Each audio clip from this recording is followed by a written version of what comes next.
Educational creativity চ্যানেলে সকলকে স্বাগত। আপনারা জানেন যে কলকাতা হাইকোর্টে জাস্টিস বিশ্বজিৎ বসু প্রাইমারি সংক্রান্ত মামলা আসার পরে একের পর এক বিভিন্ন পরিবর্তন নিয়ে বা বিভিন্ন নিয়োগ প্রক্রিয়া বা 2016 রিক্রুটমেন্ট রুলস নিয়ে একের পর এক ক্ষোভ প্রকাশ করেছেন বিচারপতি। যেমন প্রত্যেকটি মিউচুয়াল ট্রান্সফার বা মেডিকেল গ্রাউন্ড বা বিভিন্ন ট্রান্সফারের ক্ষেত্রে দেখা যাচ্ছে যে সার্ভিস কনফার্মেশন আসেনি প্রত্যেকটি টিচারের। ম্যাক্সিমাম টিচারের সার্ভিস কনফার্মেশন আসেনি। 10 বছর চাকরি হয়ে গেছে, 18 বছর চাকরি হয়ে গেছে, 7 বছর 8 বছর করে চাকরি হয়ে গেছে, কিন্তু সার্ভিস কনফার্মেশন আসেনি বলে এই নিয়ে ক্ষোভ প্রকাশ করেছেন প্রত্যেকটি ডিপিএসসির অ্যাডভোকেটদের নিকট। এমনকি অ্যাডভোকেট জেনারেলকে এজিকে ডেকে পাঠিয়েছেন মুর্মুর, যে একটা সিদ্ধান্ত নিতে বলেছে যে প্রত্যেকটি জেলার ক্ষেত্রে এই সার্ভিস কনফার্মেশন বাধ্যতামূলক। এই জন্য 2016 রিক্রুটমেন্ট রুলস পরিবর্তন করার জন্য তিনি বলেছেন স্টেট গভর্নমেন্টের অ্যাডভোকেটকে বা অ্যাডভোকেট জেনারেলকে, এবং প্রত্যেকটি ডিপিএসসিকে বলা হয়েছে সেই সম্পর্কিত। তো এই যে 2016 রিক্রুটমেন্ট রুলস পরিবর্তন, বড় একটি পরিবর্তন আসতে চলেছে। এছাড়াও ওএমআর সংরক্ষণের একটা মেয়াদ, নির্দিষ্ট একটি ওএমআর সংরক্ষণ রুলস কিন্তু রাজ্য সরকার নিয়ে আসবে বলে আমরা জানতে পেরেছি। কারণ ওএমআর সংক্রান্ত বিভিন্ন মামলা কিন্তু কলকাতা হাইকোর্টে চলছে, আর এবং ট্রান্সফার সংক্রান্ত বিভিন্ন মামলায়, সেই মামলায় কিন্তু এই ধরনের জটিলতা তৈরি হচ্ছে। একটা শিক্ষক বা শিক্ষিকা সে ট্রান্সফারের জন্য আবেদন করছে বা বিভিন্ন ছুটির জন্য আবেদন করছে, অথচ তার কিন্তু এখনও কনফার্মেশন হয়নি সার্ভিসে, তাহলে সে কী করে ট্রান্সফার পাবে? এরকম একটি বৃহৎ কিন্তু সমস্যা তৈরি হয়েছে।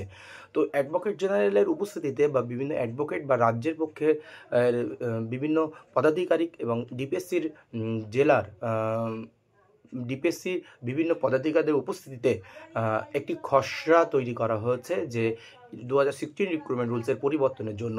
সেখানে যে সমস্ত বিষয়গুলি উঠে এসেছে সেটা হচ্ছে ওয়ার্ল্ড ডিপিএসসিটের যে অ্যাপয়েন্টমেন্ট লেটারদের ইস্যু করা হয়।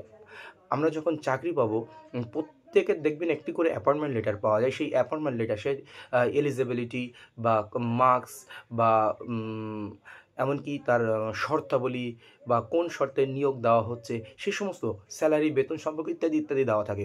কিন্তু এই ফরম্যাটটি প্রত্যেকটি জেলার ক্ষেত্রে একই হওয়ার প্রয়োজন।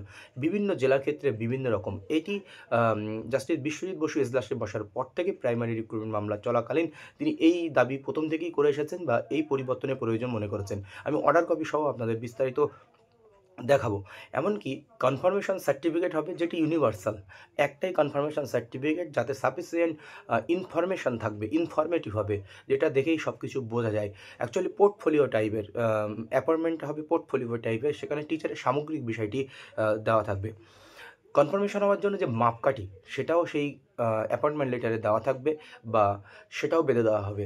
যেমন পুলিশ ভেরিফিকেশান, মানে বিভিন্ন আমরা জানি বিভিন্ন ডিফেন্সের চাকরি করার জন্য পুলিশ ভেরিফিকেশানের প্রয়োজন, বা এসএসসি স্কুল সার্ভিস কমিশনের।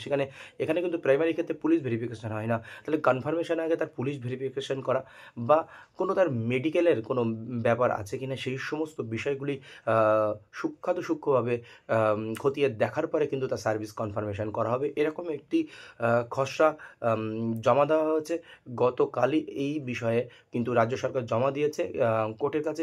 কোর্ট সেটি খতিয়ে দেখে একটি গেজেট আকারে প্রকাশিত করবে, এটাই আমরা জানতে পেরেছি। সেই গেজেট আকারে 2016 অ্যামেন্ডমেন্ট প্রাইমারি রিক্রুটমেন্ট রুলস খুবই তাড়াতাড়ি আসতে চলেছে গেজেট রূপে। তারপর নোটিফিকেশন রূপে আমরা পেয়ে যাব। তখন আমরা বুঝতে পারবো যে কী কী গ্রাউন্ডে বা কী কী দিক পরিবর্তন হচ্ছে, আরও বিস্তারিত জানতে পারবো।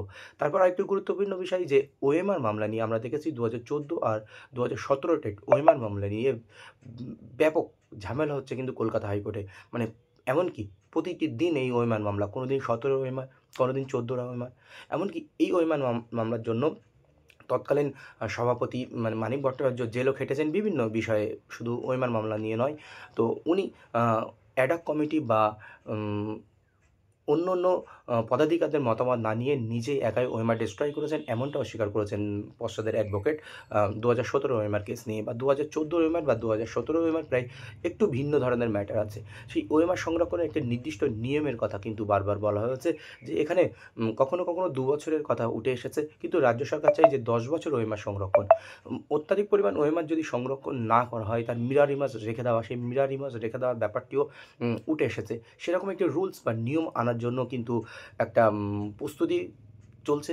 খুবই তাড়াতাড়ি এই সম্পর্কিত আপডেট কিন্তু চলে আসবে।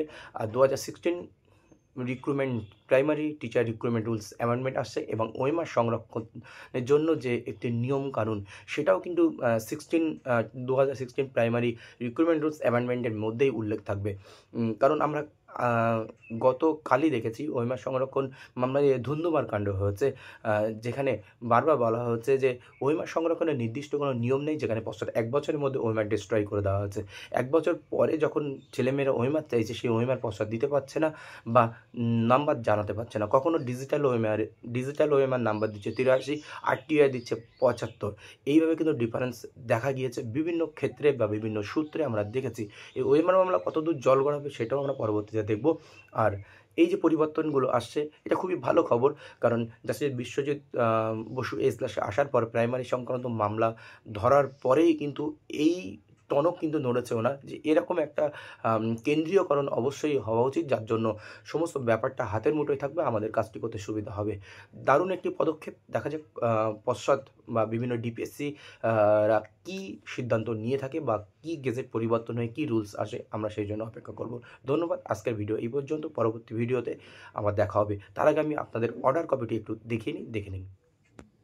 আপনাদেরকে একটু আগেই বললাম যে একটি মামলা বা ট্রান্সফার রিলেটেড একটি মামলাকে কেন্দ্র করে এই সমস্ত অ্যামেন্ডমেন্টের প্রয়োজন হয়েছে। সেই অ্যামেন্ডমেন্ট রিলেটেড যে অর্ডার কপিতে কী আছে বা কী পরিবর্তন করতে বলেছে সেই সম্পর্কিত ছোট্ট একটি পয়েন্ট আছে, যেটার উপর ভিত্তি করে সামগ্রিক ব্যাপারটা পরিবর্তন হবে।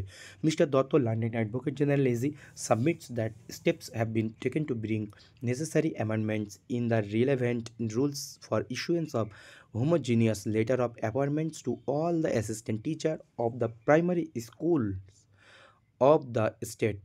এই স্টেটের সমগ্র প্রাইমারি স্কুল টিচারদের একটাই অ্যাপয়েন্টমেন্ট লেটার ইস্যু করা। Certificate of confirmation of their service by the district primary school council. District primary school council দ্বারা যে সার্টিফিকেট কনফার্মেশন আসে সেটার একটা নির্দিষ্ট সংশোধন বা একই রকম হওয়া, তার একটা নির্দিষ্ট ফরম্যাট আসা। আর further submits that it is expected such exercise will be completed very soon.